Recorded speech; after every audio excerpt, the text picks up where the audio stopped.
টানা 3 ঘন্টা ঘাস খাইলো বাজান রে। ছাগলটার দিকে চাইয়া দেখি বাজান রে, ছাগলের বাচ্চার পেটটা টিমটিমা।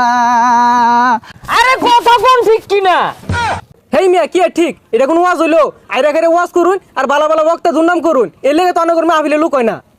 ওরে দর্শক ভাইয়ারা, আমি একটা জিগির ধরবো বাজান রে, আমার সাথে সাথে আপনারাও জিগিরটা ধরবেন। দেশে আইলো আইডল বক্তা, আঙ্গর যত মাথা ব্যথা।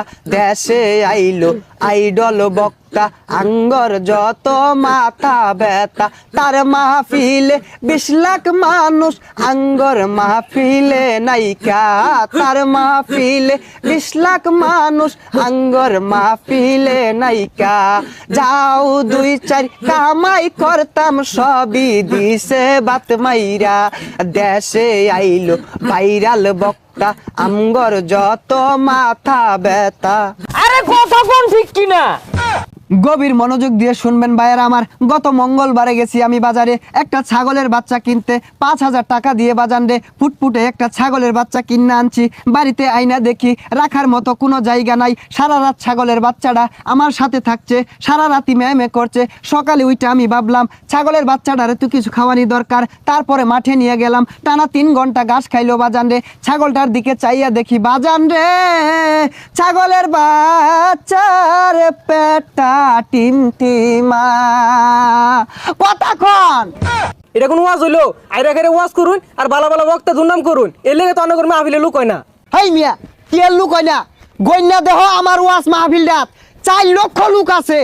1 2 3 4 4 লক্ষ নাই, কিন্তু 4 জন আছে। ওইসে আর বন্ডামি হলাম না। এখন বয়ান পেশ করিবেন আমার চেয়ে বড় বন্ড, শয়তানের বন্ধু, সারা গায়ে চুলকানি, পাছার ভিতর খাউজানি, মঞ্চে উঠটা চিক্কুর পারুনি, গিবদের শিরোমণি, কুতুবে শয়তানি, বিশিষ্ট চিক্কারু বক্তা জনাব মোহাম্মদ কেচারু ইবলিসি ফ্রম উগান্ডা।